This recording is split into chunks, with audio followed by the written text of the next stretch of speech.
በ2018 ዓ.ም ለትምህርት ሚኒስቴር ተጠሪ በሆኑ የመንግስት ዩኒቨርሲቲዎች በሪሚዲያል ፕሮግራም ለመከታተል የሚያስችል ማለፊያ ውጤት ያመጣችሁ ተማሪዎች እና የተቋም ምደባ አይታችሁ የተመደባችሁባቸው ዩኒቨርሲቲ እስኪጠሩ በመጠባበቅ ላይ ያላችሁ የሪሚዲያል ፕሮግራም ተማሪዎች አንዳንድ ዩኒቨርሲቲዎች ጥሪ ሲያደርጉ እኛም የጠሩትን ዩኒቨርሲቲ ማስታወቂያ እያሳወቅናቸው እንገኛለን። ከዛ ጋር ተያይዘው በተደጋጋሚ የተመደባችሁበት ዩኒቨርሲቲ መቼ ይጠራል፣ እስከ መቼ ሁሉም ተማሪዎች ይገባሉ እያላችሁ በተደጋጋሚ በዩቲዩብም በቴሌግራም ቻናላችን ላይ ኮሜንት ሴክሽን ላይ የጠየቃችሁ ትገኛላችሁ።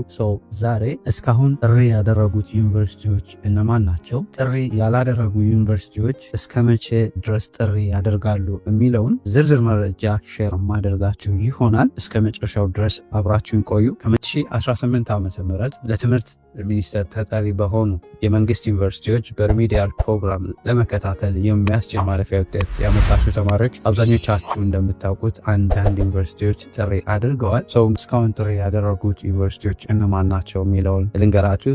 የመጀመሪያው ጥሪ ያደረገው ዩኒቨርሲቲ ሰላሌ ዩኒቨርሲቲ ነው። እንግዲህ ሰላሌ ዩኒቨርሲቲ ምዝገባ አካሄዳለሁ ብሎ ያሳወቀው ህዳር 2 እና ህዳር 3 2018 ዓ.ም ቀናት፣ በእነዚህ ቀናት ምዝገባ አካሄዳለሁ ብሏል። ሌላው ሁለተኛው ጥሪ ያደረገው ቦረና ዩኒቨርሲቲ ነው። እንግዲህ ቦረና ዩኒቨርሲቲ ምዝገባ የሚካሄደው ህዳር 3 እና ህዳር 4 2018 ዓ.ም ቀናት ነው። ሌላውና ሶስተኛው ቀብሪ ዳሃር ዩኒቨርሲቲ ነው። እንግዲህ ቀብሪ ዳሃር ዩኒቨርሲቲ ሪፖርት ማድረጊያ ቀን ብሎ ያሳወቀው ህዳር 4 እስከ ህዳር 7 2018 ዓ.ም ነው። ምዝገባ ይካሄዳል ያለው ህዳር 8 እና ህዳር 9 2018 ዓ.ም ቀናት ነው። ሌላው ጥሪ ያደረገው ዩኒቨርሲቲ ጅጅጋ ዩኒቨርሲቲ ነው። እንግዲህ ጅጅጋ ዩኒቨርሲቲ በነጮች አቆጣጠር ሪፖርት ማድረጊያ ቀናት ኖቬምበር 14 እስከ ኖቬምበር 17 2025 ላይ ነው።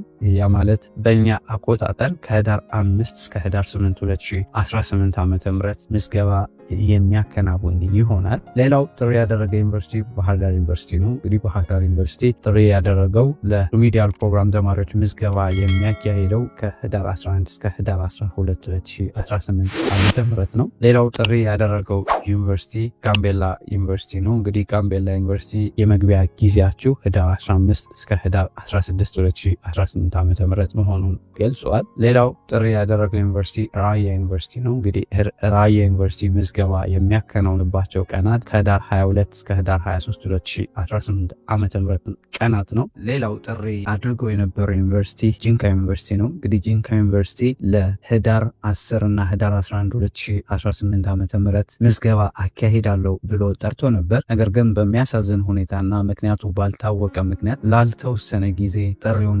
ማራዘሙን አሳውቋል። እንግዲህ በጂንካ ዩኒቨርሲቲ የተመደባችሁ የሪሚዲያል ፕሮግራም ተማሪዎች እንግዲህ ጥሪያችሁ ተራዝሟል። በሌላ ጥሪ ማስታወቂያ እስኪጠራ ድረስ በትዕግስት እንድትጠባበቁ ሪከመንድ እናደርጋለን። ሌላው እንግዲህ ጥሪ ያደረገ ዩኒቨርሲቲ ደባርቅ ዩኒቨርሲቲ ነው። እንግዲህ ደባርቅ ዩኒቨርሲቲ የምዝገባ ቀን ብሎ ያሳወቀው ህዳር 25 እና ህዳር 26 2018 ዓ.ም ቀን ነው። በቅጣት ምዝገባ ህዳር 29 2018 ዓ.ም መሆኑን ገልጿል። ክላስ የሚጀምረው ህዳር 29 2018 ዓ.ም እንደሆነ ገልጿል። ሌላው ጥሪ ያደረገ ዩኒቨርሲቲ ኦዶ ቡልቱም ዩኒቨርሲቲ ነው። እንግዲህ ኦዶ ቡልቱም ዩኒቨርሲቲ ተማሪዎችን ምዝገባ አካሄዳለሁ ብሎ የገለጸው ለህዳር 25 እና ህዳር 26 2018 ዓ.ም መሆኑን ገልጿል። እና ሌላው እና የመጨረሻው ይህን ቪዲዮ እስክሰራበት ቀን ድረስ ጥሪ ያደረገ የመጨረሻው ዩኒቨርሲቲ ድሬዳዋ ዩኒቨርሲቲ ነው። እንግዲህ ድሬዳዋ ዩኒቨርሲቲ የሪሚዲያል ፕሮግራም ተማሪዎች የሪፖርት ማድረጊያ ቀናት ህዳር 20 እና ህዳር 21 2018 ዓ.ም መሆኑን አሳውቋል። እስካሁን ጥሪ ያደረጉት ዩኒቨርሲቲዎች እነዚህ ናቸው። ይህንን አውቃችሁ ትክክለኛ መረጃ ከምታገኙበት ዩቲዩብ ቻናል ወይም ቴሌግራም ቻናል ወይም ሌሎች ፔጆች ጋር እንድትከታተሉ እና ከሌሎች አላስፈላጊ ውዝግቦች ራሳችሁ እንድትቆጥቡ ሪከመንድ እናደርጋችኋለን። ወደ ሁለተኛውና ዋናው ጥያቄያችሁ ስንሄድ እስካሁን ጥሪ ያላደረጉ ዩኒቨርሲቲዎች እስከ መቼ ጥሪ ያደርጋሉ ብላችሁ ወደ ጠይቃችሁ ጥያቄ ስንሄድ እንግዲህ አብዛኞቹ እስካሁን ጥሪ ያደረጉትን ዩኒቨርሲቲዎች ስታያቸው ተመደቡላቸውን ተማሪዎች የሚያስገቡት ከህዳር መጀመሪያዎቹ አካባቢ እስከ ህዳር መጨረሻዎቹ አካባቢ ነው የሚያስገቡት። እናንተም ልክ እንደሌሎቹ በህዳር መጨረሻዎቹ አካባቢ ትገባላችሁ ብለን ተስፋ እናደርጋለን። በጣም ከዘገየ ወደ ታህሳስ መጀመሪያዎቹ አካባቢ ቢዘገየ ነው። ከዛ ውጭ ግን ከህዳር መጨረሻዎቹ እስከ ታህሳስ መጀመሪያዎቹ ወራት ባሉት ቀን ውስጥ ትገባላችሁ ብለን እናስባለን። ምክንያቱም ሁላችሁም በተመሳሳይ ጊዜ ገብታችሁ በተመሳሳይ ጊዜ ክላስ ወስዳችሁ በተመሳሳይ ጊዜ ስለምትፈተኑ እሱንን መሰረት በማድረግ እስከ ህዳር መጨረሻ ወይም በጣም ከዘገየ እስከ ታህሳስ መጀመሪያዎቹ አካባቢ ወደ የተመደባችሁበት ዩኒቨርሲቲ ትገባላችሁ ብለን እናስባለን። ነገር ግን አንድ ማወቅ ያለባችሁ ነገር ዩኒቨርሲቲዎች ጥሪ የሚያደርጉት ዩኒቨርሲቲዎች ለተመደቡላቸው ተማሪዎች ጥሪ የሚያደርጉት እናንተን ለመቀበል ወይም የ2018 ዓ.ም ሪሚዲያል ፕሮግራምን ለመቀበል ቅድመ ዝግጅታቸውን ሲጨርሱ ብቻ ነው። ቅድመ ዝግጅታቸውን ካልጨረሱ ሊያዘገዩትም ይችላሉ።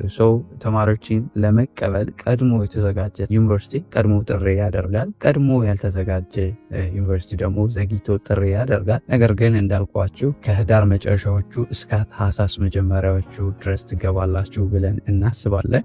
ይህንን አውቃችሁ እስካሁን ያልተጠራችሁ የ2018 ዓ.ም ሪሚዲያል ፕሮግራም ተማሪዎች ከወዲሁ ቅድመ ዝግጅት እንድታደርጉ እና በትዕግስት እስክትጠሩ ድረስ እንድትጠባበቁ እናሳስባለን። እኛም እንግዲህ ልክ እንደተለመደው በቴሌግራም ቻናላችንም በዩቲዩብ ቻናላችንም ቶሎ ጥሪዎችን የምናሳውቃችሁ ይሆናል። በዚሁ አጋጣሚ ፋሚሊያል ሆናችሁ ሰብስክራይብ በማድረግ ቤተሰብ እንድትሆኑ ሪከመንድ እናደርጋችኋለን። አይ ሆፕ በደንብ ጠቃሚ እንደሆነ ተስፋ አደርጋለሁ። ጠቃሚ ሆኖ ካገኛችሁት እና ለዚህ ዩቲዩብ ቻናል አዲስ ከሆናችሁ ሰብስክራይብ በማድረግ ቤተሰብ ይሁኑ። ፋሚሊ የሆናችሁ ደግሞ መረጃው ለሌሎች ተማሪዎች እንዲደርስ ቪዲዮን ላይክ፣ ሼር፣ አስተያየት ካላችሁ ደግሞ ኮሜንት ሴክሽን ላይ አስቀምጡልን። ለተጨማሪ መረጃ የቴሌግራም ቻናላችንን ሊንክ ዲስክሪፕሽን ላይ ታገኙታላችሁ። ጆይን በማድረግ ይቀላቀሉን። በሌላ ጠቃሚ ቪዲዮ እስክንገናኝ ለሀገራችን ሰላም፣ ፍቅር፣ አንድነት ይስጠን። ፒስ